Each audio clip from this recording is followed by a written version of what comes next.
بسم اللہ الرحمن الرحیم۔ السلام علیکم۔ میرا آج کا عنوان ہے حدیث کی ضرورت و اہمیت، جس پہ میں تفصیلاً آج بات کروں گی۔ حدیث یعنی کہ آپ صلی اللہ علیہ وآلہ وسلم کے اقوال و افعال پر عمل پیرا ہونا ہمارے لیے کیوں ضروری ہے، اس کی کیا اہمیت ہے۔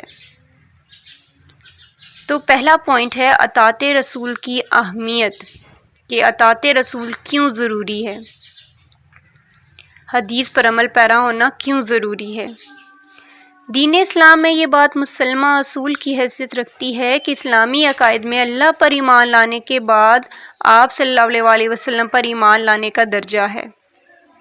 آپ صلی اللہ علیہ وآلہ وسلم پر ایمان لانے کا مطلب یہ ہے کہ حضور صلی اللہ علیہ وآلہ وسلم کے ارشادات گرامی کو بلا کسی چون چرا تسلیم کیا جائے، اور آپ کے افعال کو اپنے لیے اسوہ حسنہ اور آپ صلی اللہ علیہ وسلم کی سیرت مقدسہ کو اپنے لیے مشعل راہ قرار دیا جائے، جیسا کہ قرآن پاک میں فرمایا گیا لَقَدْ كَانَ لَكُمْ فِي رَسُولِ اللَّهِ أُسْوَةٌ حَسَنَةٌ، اور تمہارے لیے رسول کریم صلی اللہ علیہ وآلہ وسلم کی ذات میں بہترین نمونہ موجود ہے۔ آپ صلی اللہ علیہ وآلہ وسلم کی ذات اقدس اسی صورت میں نمونہ قرار دی جا سکتی ہے جب آپ اپنے آپ کو آپ صلی اللہ علیہ وآلہ وسلم کے پیش کردہ سانچے میں ڈھالیں گے اور زندگی کے ہر شعبہ میں آپ صلی اللہ علیہ وآلہ وسلم کی ہدایات و تعلیمات کو اپنائیں گے۔ قرآن حکیم نے اس حقیقت کو واضح الفاظ میں بیان کیا ہے کہ انبیاء کی بعثت کا مقصد یہ ہے کہ ان کے احکام و افعال کی روشنی میں امت اپنے منزل مقصود تک پہنچ سکے اور اپنے دامن کو فلاح و نجات کے گوہر مقصود سے مالا مال کر سکے، جیسا کہ ارشاد ہوتا ہے اور ہم نے کسی رسول کو نہیں بھیجا مگر اس لیے کہ اللہ کے حکم سے اس کی اطاعت کی جائے۔ تو مقصد یہ کہ اطاعت رسول کو بہت اہمیت حاصل ہے۔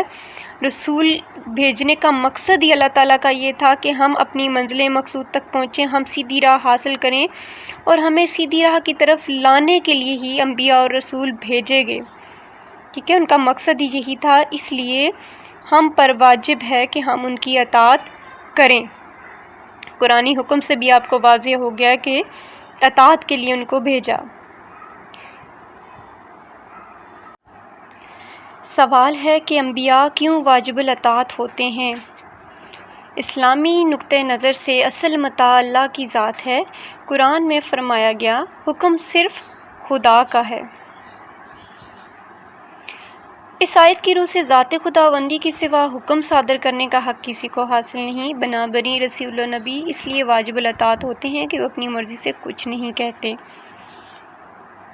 آیت قرآنی کے پیش نظر یعنی جو کچھ ان کو نازل ہوتا ہے وہ اسی کے ترجمان ہوتے ہیں، جیسے کہ قرآن کریم میں ارشاد ہے حضور صلی اللہ علیہ وآلہ وسلم اپنی مرضی سے نہیں بولتے، آپ کا ہر ارشاد بحکم وحی ہوتا ہے۔ ٹھیک ہے، یہ سورہ نجم کی 3 اور 4 آیت ہے، اس کا ترجمہ ہے۔ اس آیت سے یہ واضح ہوتا ہے کہ حضور صلی اللہ علیہ وآلہ وسلم کا کوئی ارشاد وحی کے بغیر نہیں ہوتا، یعنی جو کچھ بھی وہ کہتے ہیں وہ اللہ تعالیٰ کی طرف سے ہوتا ہے، اس لیے انبیاء جو ہیں وہ واجب الاطاعت ہوتے ہیں۔ وحی کا میں آپ کو بتاؤں، وحی ایک ہوتی ہے متلو یعنی تلاوت کی جانے والی وحی جو قرآن حکیم ہے، اور ایک وحی ہوتی ہے غیر متلو جس کی تلاوت نہیں کی جاتی، یعنی حدیث و سنت گویا قرآن و حدیث دونوں کے 2 مستقل مواخذ ہیں اور ایجاب و احکام میں ان کی حیثیت مساوی ہے۔ یہی وجہ ہے کہ قرآن کریم میں آپ صلی اللہ علیہ وآلہ وسلم کی اطاعت کو خدا کی فرما برداری قرار دیا گیا ہے، اور جیسا کہ سورہ نساء میں ارشاد ہے اور جس نے رسول کی اطاعت کی اس نے خدا کی اطاعت کی۔ حدیث کی ضرورت و اہمیت کا ٹاپک چل رہا ہے، جس میں 3rd پوائنٹ ہے اتباع حدیث محبت خداوندی کا ذریعہ ہے، جیسا کہ قرآن میں ارشاد ہے فرما دیں اگر تم خدا سے محبت کرتے ہو تو میری پیروی کرو، خدا تم کو دوست رکھے گا اور تمہارے گناہ بخش دے گا۔ اس آیت سے معلوم ہوتا ہے کہ اتباع نبی صلی اللہ علیہ وآلہ وسلم حب خداوندی کا ذریعہ ہے۔ حضور صلی اللہ علیہ وسلم کی اتباع کا مطلب یہی ہے کہ آپ صلی اللہ علیہ وسلم کے قول و افعال اور سیرت و کردار کی پیروی کی جائے۔ ظاہر ہے کہ اسی کا نام حدیث نبوی ہے۔ اس سے واضح ہوا کہ جو شخص احادیث نبوی کا منکر ہے وہ محبت خداوندی کے دعوے میں کاذب ہے، جھوٹا ہے۔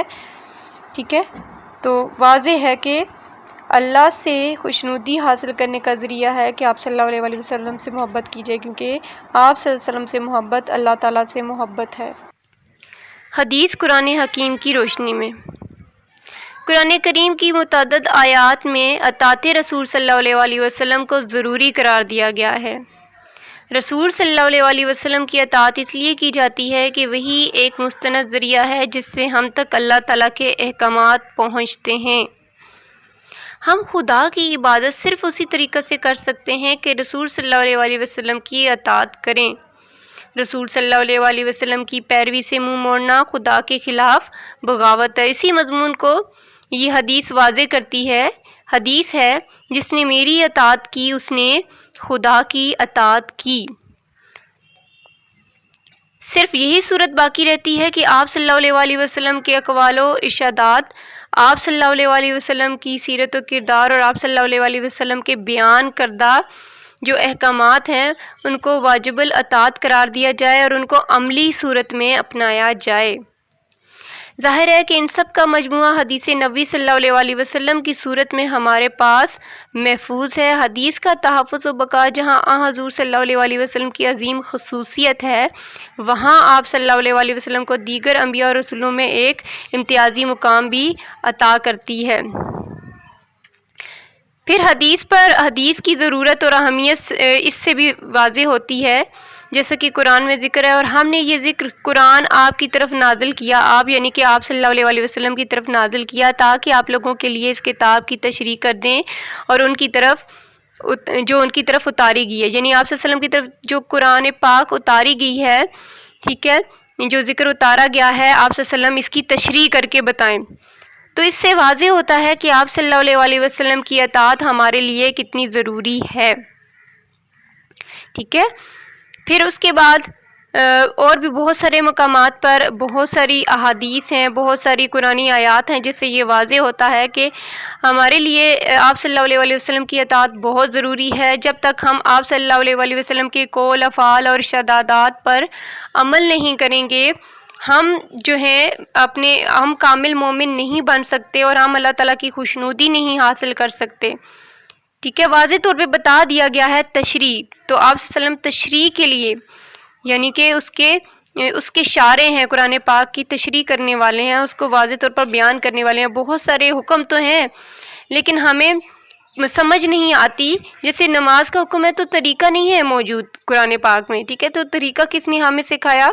آپ صلی اللہ علیہ وسلم نے ہمیں طریقہ کر کے سکھایا، حج کا طریقہ بتایا، زکوٰۃ کی ساری آگے کتنی شرح، کتنی مقدار، نصاب، سب کچھ۔ تو آپ ان باتوں سے اندازہ لگا سکتے ہیں کہ قرآن کریم کی روشنی میں حدیث کی کیا اہمیت ہے اور ہمارے لیے آپ صلی اللہ علیہ وسلم کی اطاعت کیوں ضروری ہے۔ پھر ایک اور مقام پر ہے، تمہارے لیے رسول صلی اللہ علیہ وسلم کی ذات میں بہترین نمونہ موجود ہے، یعنی آپ صلی اللہ علیہ وسلم ہمارے لیے بہترین نمونہ ہے۔ انہی کے کردار پر، انہی کے اعمال پر، اقوال پر، بیان پر عمل پیرا ہو کر ہم کامل مومن بن سکتے ہیں۔ وہ ہمارے لیے ایک مثال کے طور پہ ہیں، ٹھیک ہے، ہم ان کو دیکھ کر کہ جس طرح سے انہوں نے جو کچھ اعمال کیے، جس طرح سے انہوں نے احکامات ہم تک اللہ تعالیٰ کے پہنچائے، تو سب کچھ انہی کی مان کر، انہی کے احکامات پر عمل پیرا ہو کر ہم کامیابی حاصل کر سکتے ہیں۔ اگلا نقطہ ہے کہ قرآن فہمی کے لیے حدیث کی کیا ضرورت ہے۔ تو آپ صلی اللہ علیہ وسلم کو اللہ تعالیٰ نے ایسا نہیں کہ صرف قرآن پاک نازل فرمایا اور کہا کہ یہ میری امت تک پہنچا دو، بلکہ آپ صلی اللہ علیہ وسلم کو قرآن پاک کا شارح و مفسر بنایا، یعنی کہ تشریح کرنے والا بنایا، اور آپ صلی اللہ علیہ وسلم نے قرآن پاک کی تشریح کر کے بتائی اور خود اس پر عمل کر کے بھی دکھایا، جیسے کہ مثال ہے قرآن کریم میں ہے اقیم الصلاۃ، کہ نماز قائم کرو۔ تو نماز کا حکم تو دیا گیا، لیکن یہ نہیں بتایا کہ عملی صورت کیا ہے، اس کی کتنی رکعات ہیں، قیام و سجود کی ترتیب کیا ہے، شرائط وغیرہ، یہ ساری چیزیں سب آپ صلی اللہ علیہ وسلم نے بتائیں۔ پھر آپ صلی اللہ علیہ وسلم نے فرمایا ایسے نماز پڑھو جیسے مجھے نماز پڑھتا دیکھتے ہو۔ پھر دوسری مثال ہے، قرآن حکیم نے فرمایا وَآتُوا الزَّکَاۃَ کہ زکوٰۃ ادا کرو۔ تو قرآن کریم نے یہ نہیں بتایا کہ کن اشیاء میں زکوٰۃ ادا کی جائے، مختلف اشیاء میں زکوٰۃ کا نصاب کیا ہے، مختلف اشیاء میں زکوٰۃ کی شرح کیا ہے، تو یہ ساری باتیں آپ صلی اللہ علیہ وسلم نے بتائیں۔ پھر ہے کہ چوری کرنے والے مرد یا عورت کا ہاتھ کاٹ دو، یہ بھی قرآن میں حکم ہے۔ اب حکم دیا گیا ہے کہ ہاتھ کاٹ دو چوری کرنے والے کا، اب یہ نہیں بتایا کہ ہاتھ آیا کوہنی تک کاٹا جائے یا کندھے تک کاٹا جائے، ٹھیک ہے۔ تو یہ سارے احکامات جو ہم پر نازل ہوئے اس کی تشریح آپ صلی اللہ علیہ وسلم نے ہی کر کے ہمیں بتائی۔ تو آپ اس سے اندازہ لگا سکتے ہیں کہ اگر آپ صلی اللہ علیہ وسلم ہمیں نہ بتاتے تو ہمیں نہ معلوم ہوتا اور ہم سب اپنی مرضیاں کر رہے ہوتے۔